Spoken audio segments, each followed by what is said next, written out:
deep within the dense forests of Maine lies the crumbling remnants of Blackwater Asylum. Abandoned for over 50 years, its dark history of mistreatment and unsolved disappearances has seeped into the very walls, leaving behind a legacy of horror. The asylum is a forbidden place shunned by locals and known for the sinister whispers that echo through its deserted halls. However, for a group of thrill-seeking friends, the stories of Blackwater Asylum are too enticing to resist. Sarah, Alex, Megan, and Jake have been friends since college, sharing a mutual love for ghost stories and urban legends. When they stumbled upon the tale of Blackwater Asylum, they decided to take a road trip to Maine and document their adventure for their fledgling YouTube channel. The idea was simple: spend one night in the asylum, record everything, and see if the ghostly legends held any truth. As they drove through the thick forest, the atmosphere grew heavier and an uneasy silence fell over them. The asylum loomed ahead, its broken windows and overgrown grounds a stark reminder of its haunted past.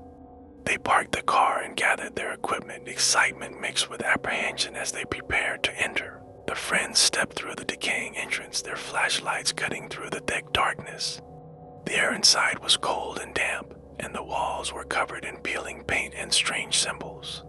As they explored the asylum, they discovered old medical records, broken furniture, and rusted medical instruments scattered across the floor. In one room, they found a faded photograph of a group of patients and staff, their faces eerily blurred. Sarah picked up a dusty journal from a desk and began to read. The entries detailed the daily life in the asylum, but as she read further, the tone shifted to something more sinister.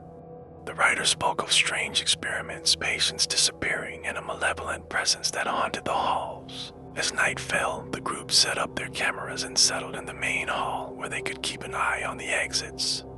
They told ghost stories to pass the time, but their laughter soon turned to nervous glances as the temperature dropped and the building seemed to come alive with whispers and distant footsteps. Suddenly, the lights flickered and a cold breeze swept through the hall. Megan screamed as a shadowy figure darted past the doorway. Jake grabbed the camera and ran after it, with the others close behind. They followed the figure down a long corridor, but it vanished into thin air.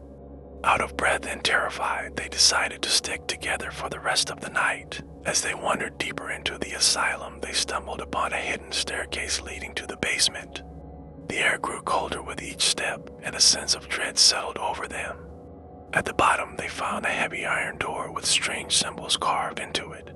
Alex pushed it open, revealing a small room filled with old medical equipment and a large, sinister-looking mirror. Sarah approached the mirror, her reflection distorted and twisted.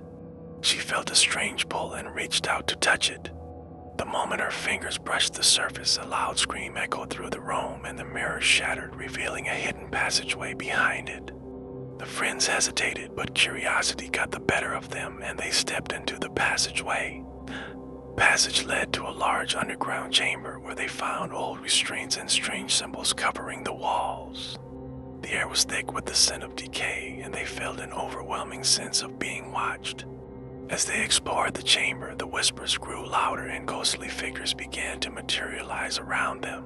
The spirits of the patients who had suffered and died in the asylum were now awake, their anger and pain palpable. Friends tried to leave, but the spirits blocked their path, their hollow eyes filled with sorrow and rage. Sarah remembered the journal and realized that the symbols on the walls were part of an ancient ritual meant to appease the spirits. Desperate to escape, Sarah instructed her friends to help her recreate the ritual. They gathered candles, salt, and other items from the chamber and began to follow the instructions in the journal. As they chanted the incantations, the spirits grew more agitated and the room shook violently. Candles flickered and shadows danced on the walls as the ritual reached its climax. With one final chant, the spirits let out a collective wail and vanished, leaving the chamber eerily silent. The friends collapsed to the floor, exhausted and relieved. They had managed to appease the spirits and break the curse that had haunted Blackwater Asylum for decades. The sun was rising as they made their way out of the asylum, the first rays of light piercing through the trees. They packed up their equipment and drove away, the haunted past of Blackwater Asylum now behind them. The experience had changed them, leaving them with a newfound respect for the paranormal. Sarah wrote a detailed account of their night in the asylum, and the video footage they captured went viral, turning their YouTube channel into an overnight sensation. The story of Blackwater Asylum became a legend, and the friends moved on with their lives, always remembering the night they spent in the most haunted place they had ever encountered. Years later, Blackwater Asylum still stood, a silent sentinel to the horrors of the past. Forests slowly reclaimed the building, but the legend lived on. Those brave enough to venture near the asylum on a dark night could still hear the whispers of the forgotten patients, their voices echoing through the trees, a reminder of the pain and suffering that had taken place within its walls. The spirits had found peace, but their stories would never be forgotten.